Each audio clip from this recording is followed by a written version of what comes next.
Startup Unscripted. The questions you have with the truths you need to hear. Help doctors get into practice the way they want to get into practice. Hashtag truth. That's why we put it out there. What we want to do is we want to bring truth to the startup game. And now your host, Michael Dincio. All right, guys. Welcome back to another episode of Startup Unscripted. You guys know me, Michael Dincio, co-founder of Next Level Consultants. And today we are discussing all things architecture. And with a startup, as you guys know, build outs, you need someone solid on your team to essentially help you with the design process, the permit process, hiring a contractor. And today we have a special guest in studio today, and I'm excited about interviewing him. So we've got Eric White, which is one of the principals at the famous and well recognized JOEARCHITECT. So Eric, welcome to the program, man. Yeah, thanks, Michael. Thanks for having me. Glad to be here. Absolutely. Like this should be a fun episode because today, in this present moment, construction and the whole process of building out a dental office is a very hot topic. I think it's always a hot topic, but it's extra hot because project expenses feel totally out of control right now, and the banking scene has increased their levels of approvals, but apparently not enough. It's never enough. And I used to be a banker. And so today I really am looking forward to like deep diving into things we can do to try to, combat this moment. But before we get kind of into the topics and stuff, Eric, or why don't you give us just a little bit about you and JOEARCHITECT and the firm and what you guys are all about? Yeah, well, as you said, my name is Eric White. I'm one of the principals of JOEARCHITECT. I've been with our studio going on 12 years now.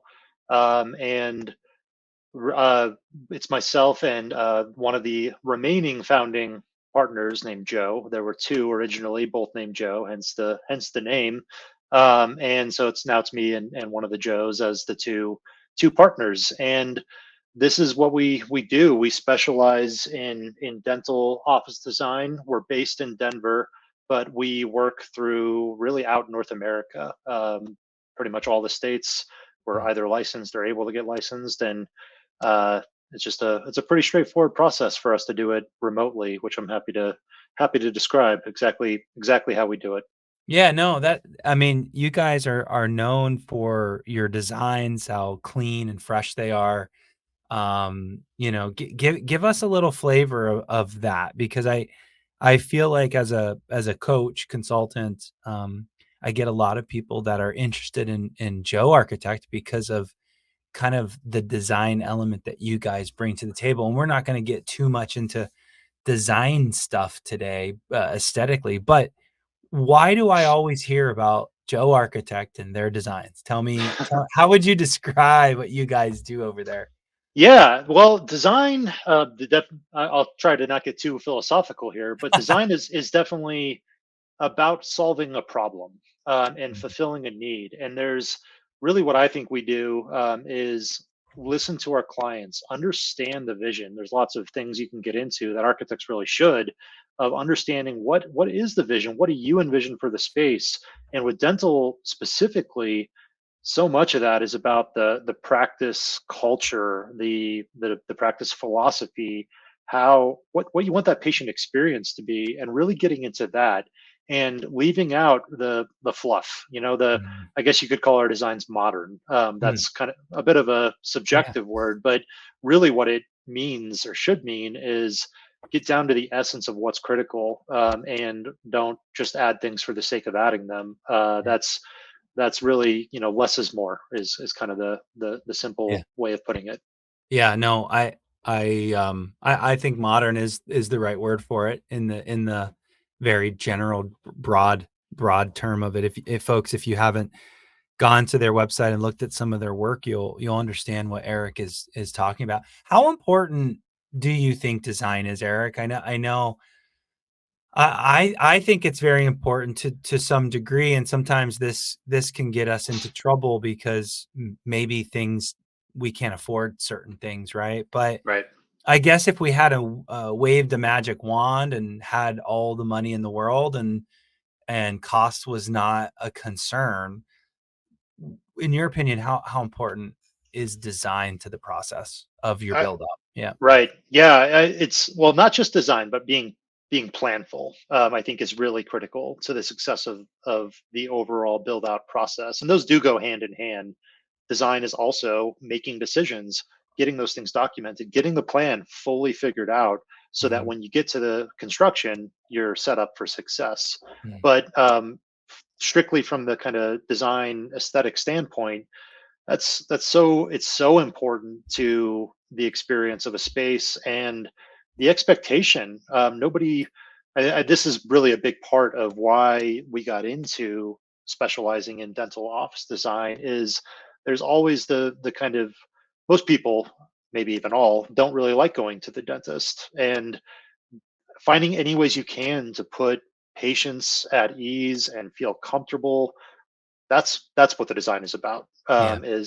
And not just patients. I think staff, everyone being able to enjoy a space is a function of how well the space is designed.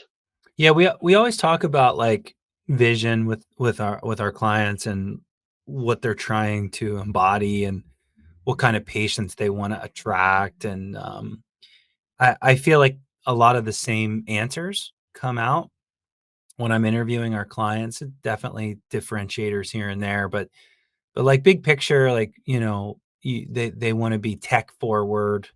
Right. They wanna serve of course, the needs of patients, but they're looking for kinda that young professional or sometimes it will even get folks that are looking towards, even a more mature, demographic, but, like, to me, like, that design is that first impression or even just the impression in general of the office, and so if it doesn't match, long term, I don't think your vision will be created if the design doesn't match. So, do you agree with that? Like It, maybe in the initial, you might get the pay because we're marketing to a group of people, but then yep. like long term though, are those people gonna stay? You know what I mean? If the design doesn't match. Exactly. I mean, it's the first impression. They new patients, so it's really important for startups, but new Mhm. patients in particular are starting to form an opinion of what level of care, what level of service they're going to get the moment they walk into the office. They meet the office before they meet the doctor. Yeah. So Yeah. it's really important. Yeah, I couldn't agree more. Very very cool. Well, I guess that's a good place for us to kind of like jump to because I want to get into like some of the mechanics of architecture and construction, probably towards the back end of this episode. But like, let's just start with like the foundation here. Why would anybody even consider hiring an architect these days? And let me back that up because everybody, maybe a lot of you are thinking, well, how can you do it without? Um, it's true. Like some cities require architecture, some don't. Um, but there's this idea of like the contractor controlling the whole process, and we can get into that a little bit too. But like I feel like we need to address like why someone would even consider an architect, even if the city isn't requiring it, or even if a contractor has someone kind of inside their company that does this for you. Like why hire a Joe architect that's independent? Right. Yeah, I mean that's definitely the starting point. Is it's probably going to be necessary, but really what you're asking is what role do you want the architect to play through the process? What level of involvement, what level of guidance are you Yes. looking for? And so that's really the big question. Is the design is part of it, but also do you need guidance through this? And an architect that has dental experience should be doing that, really guiding you through all the necessary decisions you need to make. And there's countless decisions that need to be made throughout the process, not just design decisions, but functionality. Have you thought about the flow of where things, how you want the practice to run, really? And an architect that has an understanding of that will prompt those questions to really get you thinking about it and Hmm. guide this in a way that all makes it a reality. Having the vision that, as we just talked about, really should come from the doctor, and the architect guides that in a way that meets all of the requirements. The budget is a big one. How do Hmm. we accomplish what you're after with the budget and all those other kinds of parameters of what can the space support, what's required by code. Yeah. All those kinds of things are really what the architect's role is let's let's let's do all of this in a way that is feasible. Yeah. And so talking about all of those things through the process, especially budget, as you just hinted at, the construction costs are are volatile. It's really hard to know where they'll be, even a couple weeks from now.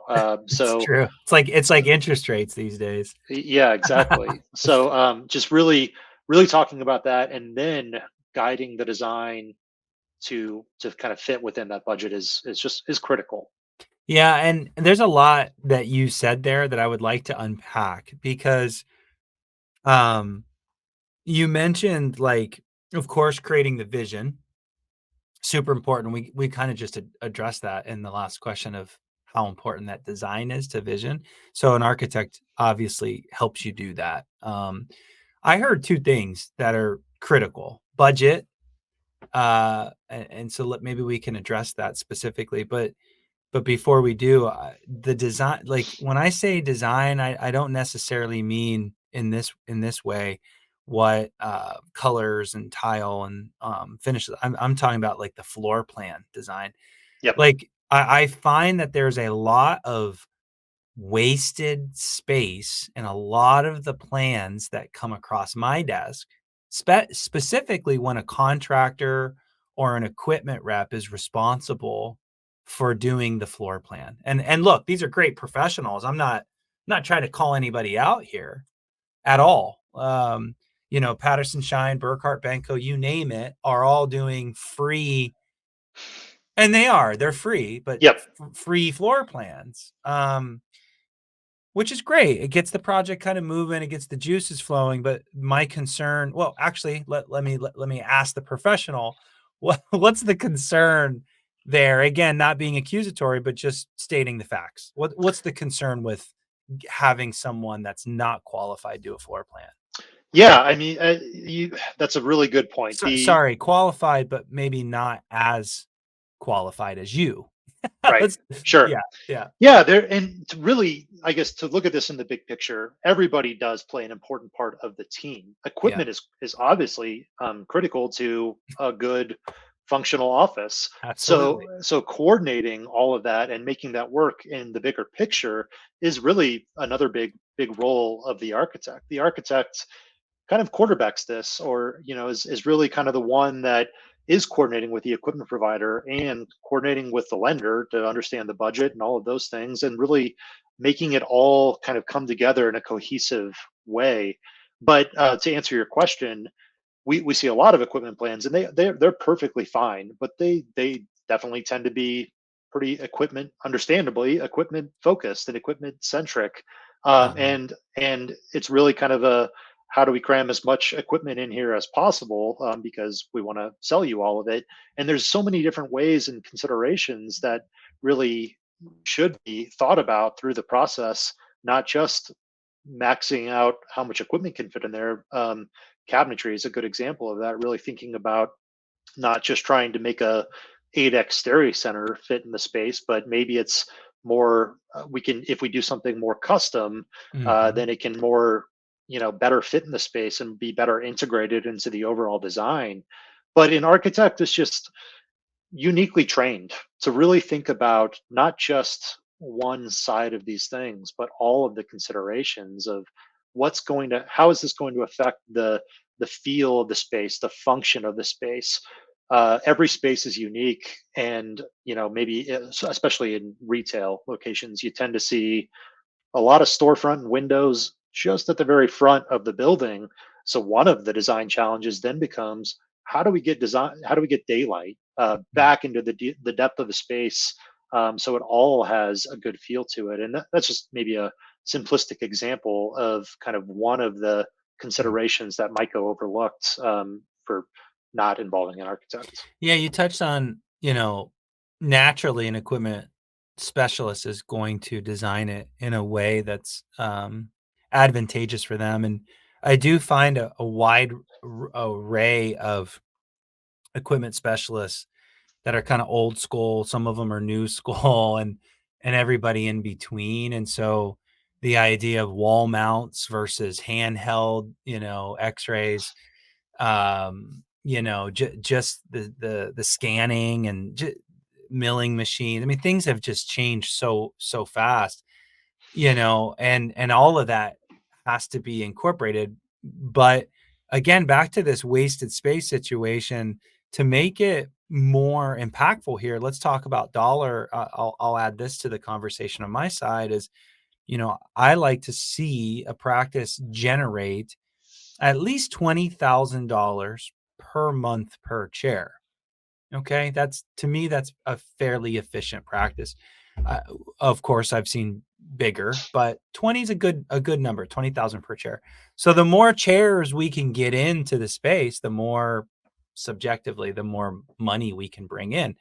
And so I guess just that ADA codes, all these things that go into it, Eric, like, what do you find that's the common thing missing when you see floor plans come across your desk? I mean, Right. just common stuff that you catch. Yeah, well, ADA, I think most equipment providers at least have some general understanding of ADA. That's a big one that drives kind of spatial requirements for any given room and around doors and other things. But there's a lot more to it than just that, and proximity of things and understanding workflow. I mean, again, a simple example is sterilization to the ops and getting that centralized, and that is traversed who knows how many times a day. And if you can get it closer, and really, generally speaking, within 35 feet of every op is really what you should target. Mm, But that's kind of an example of something that we don't often see met. And it's not a hard and fast rule, but those things mhm. like that add up to the overall flow of the office and the efficiency of the office. Yeah. Yeah, steps, right? Steps and, Right. efficiency there. I love that. So that's a common one, not Yep. centralized sterilization. Any others that you can think of? Yeah. Really, well, kind of to your point, really focusing and prioritizing on the revenue producing areas, Mhm. and looking for opportunities for maybe multifunction. Giving a doctor a big grand office might be important to them, but that could be at the expense of one or maybe even a couple additional chairs. And Mhm. so that's a point of discussion. What really is the priority? And most doctors, especially the next generation, it feels like that's a common thing. They gone are the days of wanting some executive suite office. So Very true. very often they want to be tucked in a corner and maybe give me a place I can set up my laptop that's right next to the clinic where I can just check emails in between patients. And that helps a lot with what we're able to fit into the space. Yeah. The restrooms, the amount of restrooms is another one. And again, do you really need a private restroom off of your office? Yeah, Maybe, exactly. and maybe that's important to you. But there's a code required amount of restrooms, and there's just kind of the wants and needs. But Yeah. the big thing here is, does the space itself have access to common restrooms? And therefore, you may not need any within your space. And Mhm. not only can that go a long way from a spatial standpoint, that can also help quite a bit with the budget. Yes. People don't tend to think of restrooms as a big ticket item, and in the grand scheme of things, maybe they're not, but they're more expensive than people tend to understand, Yeah. because it's not just the room and finishes and fixtures, all the plumbing and infrastructure of exhaust fans and plumbing and everything else adds Yeah. up to easily $10,000 to $15,000, Yeah. towards the construction costs that can't be going to something else. Totally. No, it's great. That's all really good stuff. I will give kudos to the audience, the modern dentists out there. You guys are listening to this podcast, you're listening to other podcasts, you're reading stuff, you're on forums, you're doing all the things, you're doing the best thing you can in trying to hone your business skills. I think that's what was missing about 10 years ago, but the business has tightened. And so you guys have had to um, get smarter about business, and hats off to you for listening to this program and others, um, getting more ops, cutting the executive suite, all things, shrinking lab, those types of decisions. It's great. It's all great. And I just want to give you guys a heads up. Keep doing it. Keep doing it. Keep learning. Let's pivot. So cover two topics here, but let's kind of get into some meat and potato.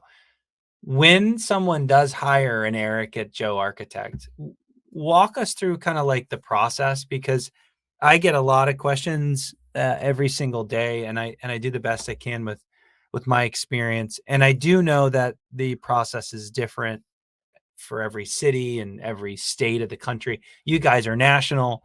So you have the same challenge I do. If I did jobs every single day in Seattle, Washington, that'd be easy for me, right? Because I would know that city very well. But Right. across the whole country, it's totally different. But just broad strokes here, what's the process of hiring an architect and kind of getting into a project? Yep. Yeah, well, a little bit of it depends on when the architect is brought on, and the earlier the better, because architects really should be involved in the due diligence of before you've even found a location. There's the broker, is another one that certainly should be able to help, vet the space and determine that it's going to work for a dental office. But the architects too can absolutely help with that. Are the utilities serving the space adequate? Is the electrical service large enough? None of those things need to be a deal killer, but there's certainly things you want to understand before you sign the lease or the purchase agreement.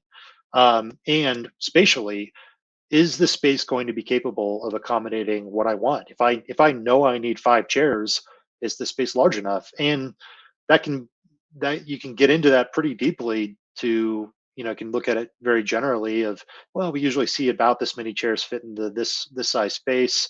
Or you can even do some preliminary design to really understand, based off of your goals of everything else you want to accomplish, what's possible here. So Yeah. that's certainly the first step. If any architect is able to be brought on and help with that, then you should lean on them to be involved in that due diligence.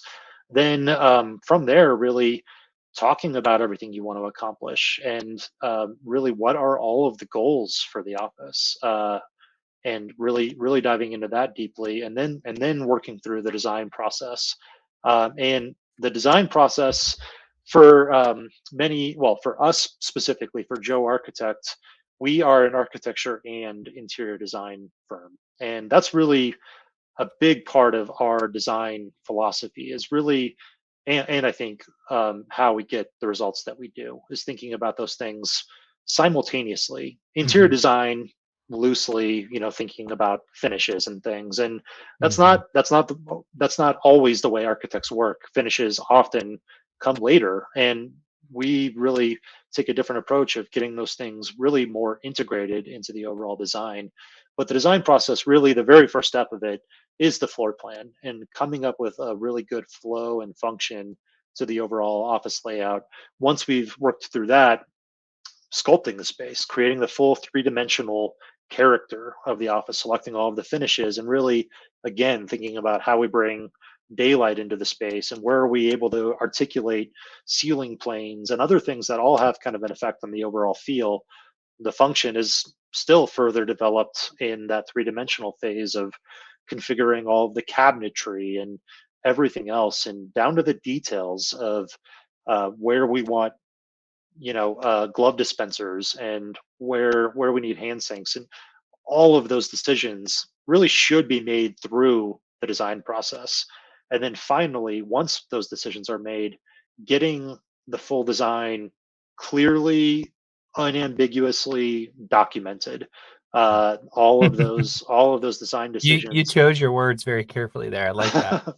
Yep, and it's critical to be set up for success during construction, because ultimately putting those documents together is what the contractor is going to build the office from. And it's Mhm. it's vitally important that that be unambiguous, that it Yeah. be we all be able to be on the same page of knowing exactly what the scope of the project is and what needs to happen, and down, so every last decision needs to be made so that those things can be documented.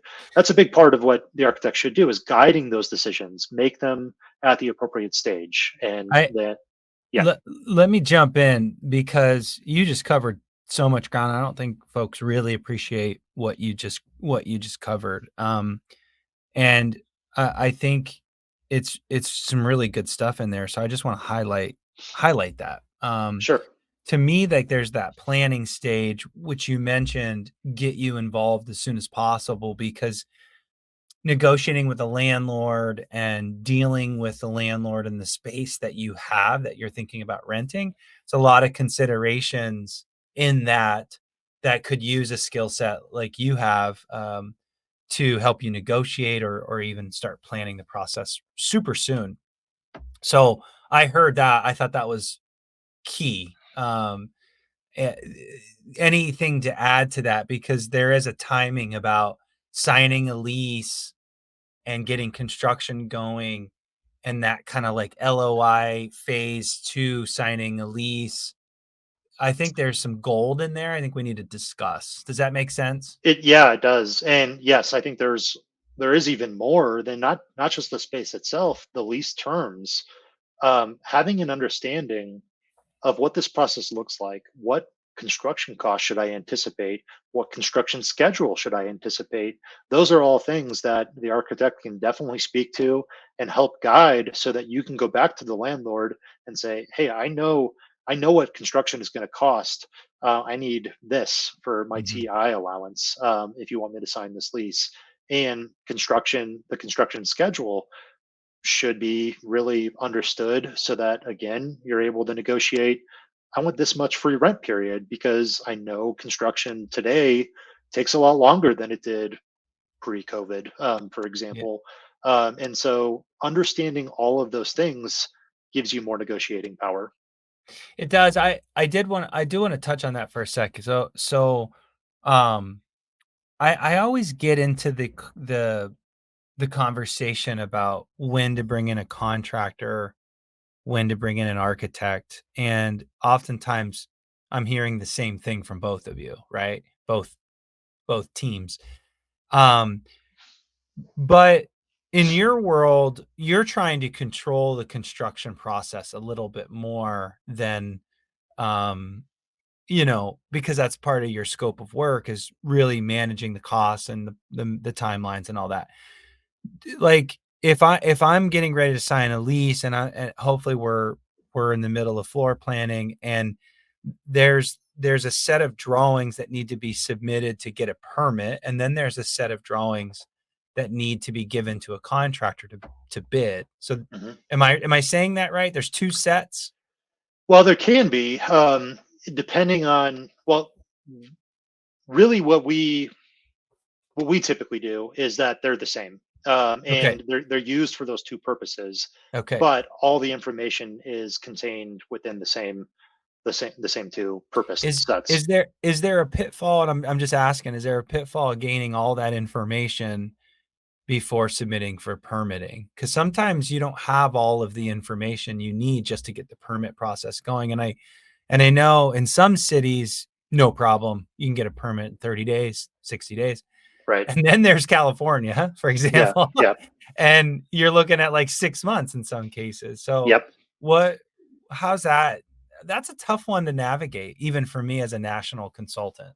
Yeah. Yeah. It's a really good question, and it's a little bit dependent on what you want to accomplish, because the I'll use mechanical engineering as kind of an example. That almost certainly is going to be required by the building department. They need to understand what's your Mm, HVAC look like, where, and we need to see all of that and be able to approve it.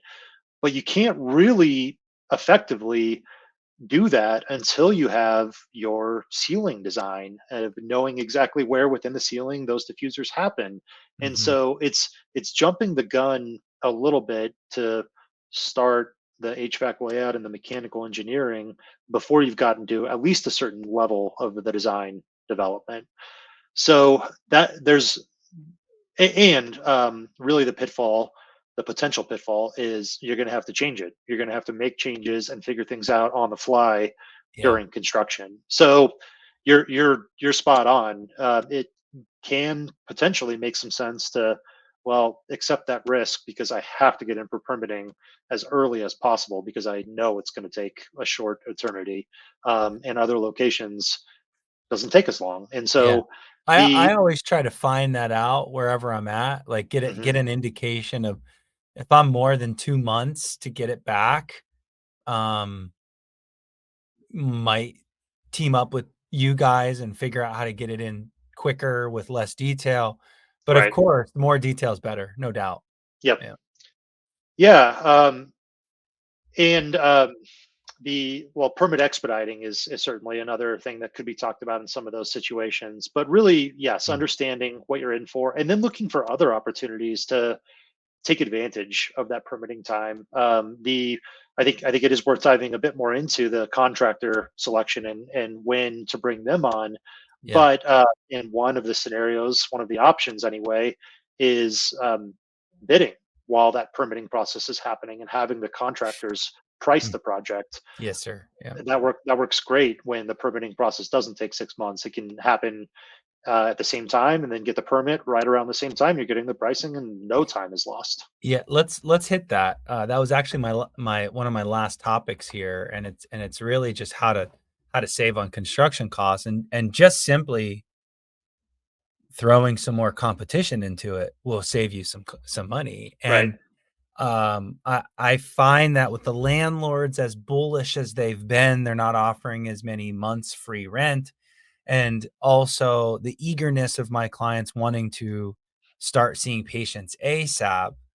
Priorities start getting into a place where, you know, it's just better that we get a contractor selected super early, and then I'm not paying rent while construction's happening, and I'm also seeing patients as soon as possible. And so, therefore, I'm choosing this contractor. They've given me a chicken scratch, shoot from the hip price, and let's go. And the conversation that I have, and I know Eric, you're thinking the same thing right now, is like, well, is budget a concern or is it not a concern? And on the front end, it's always a concern. And on the back end, it's always concern. But when we're in that moment of making decisions, I find that clients are just like, let's just get it going. And then they're upset that the budget is a problem later, and they forget the conversation that we're about to have in this segment about slowing down and getting prepped and maybe doing a bid. So help me with this. Like, are you seeing the same thing I'm seeing? Or Yes. Yeah, it's difficult because yeah, you talk about budget, then you start diving in all these design decisions, and it can be really exciting. And yeah, it's just critical that you talk about the budget at really every step of the way. How are the design decisions we just made? How do they impact the budget, and what does that where does that fall in the priority in the grand scheme of things? So, again, having an architect guide that is can be really helpful to make sure that yeah, you're keeping the design. It should stay, coordinated with what that budget is. yeah. Yeah, it's really important. So so controlling it and spelling it all out, Eric, let's just say what this is. And so you've got a partner now with someone like Eric and an architect that's spelling out all the details so that there is no chicken scratch shoot from the hip bid, but that the tile on the wall and the floor is very specific and specced out, and all the things, all the details like that you probably wouldn't see. Sit down in a restaurant, folks, and just start looking around. I mean, there are so many little details that you would never see, but all of it combined gives you an experience, right? Well, those things sometimes, well, the more planning and the more detail there is on the front end, the better price there's probably going to be in the back end. So the more detail, the contractors can put that into the price.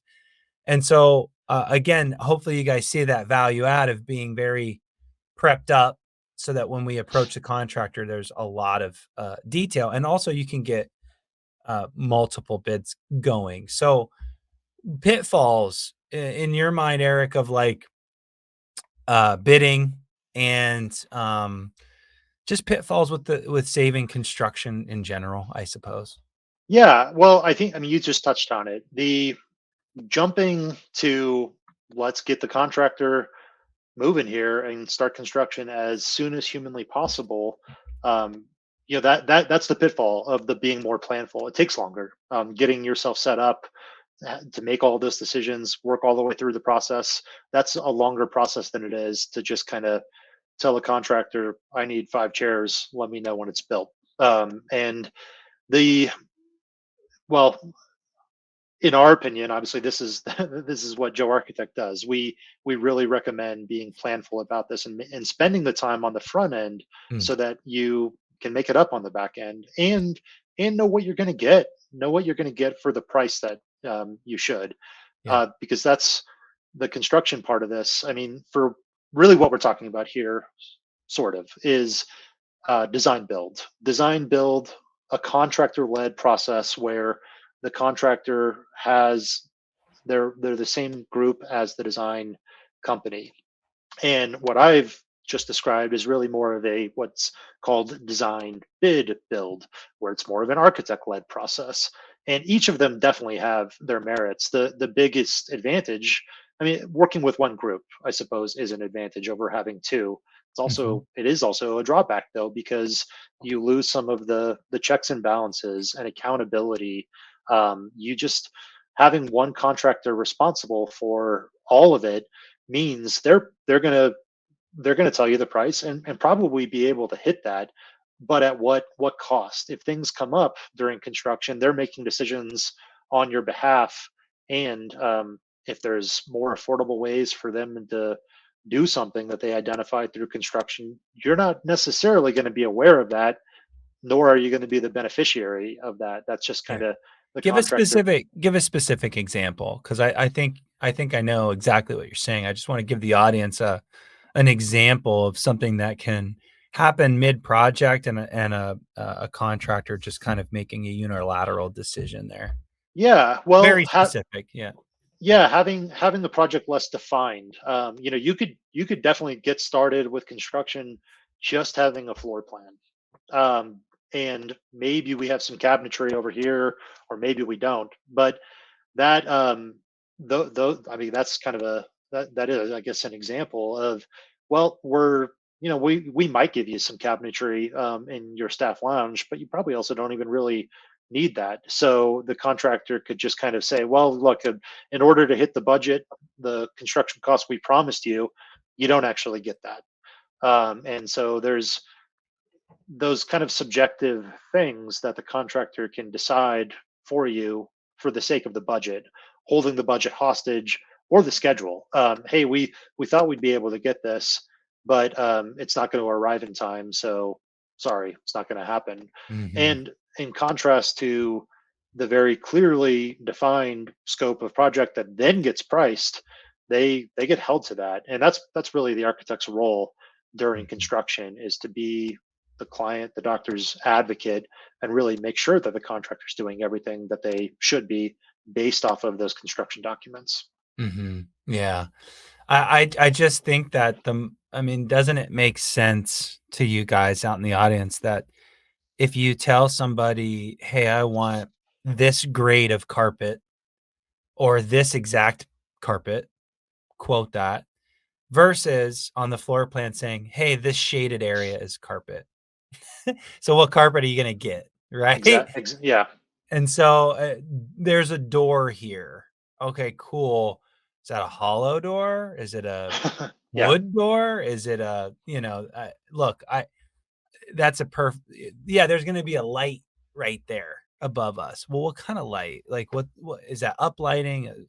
Again, I am totally grasping here, but more details equals more clarity equals, frankly, shouldn't be change orders, which are expenses that are not in the initial budget. So I think just more organization is the key takeaway here. Anything else to add to that as we kind of wrap this bad boy up? Those are great examples. The other, I mean, those aren't necessarily the only two options, design build or design bid build. There's also the opportunity to sometimes bring the contractor on board earlier in the process, which does have its benefits too. Kind of not waiting until you've made all of those decisions. Sort of a hybrid where it's still the architect-led process. We're still making all of those decisions, Yeah. but bring the contractor on earlier to be part of the team. It should be a collaborative process. Amen. And the contractor can really give useful insight on, well, maybe there's a more affordable way for us to accomplish that same thing.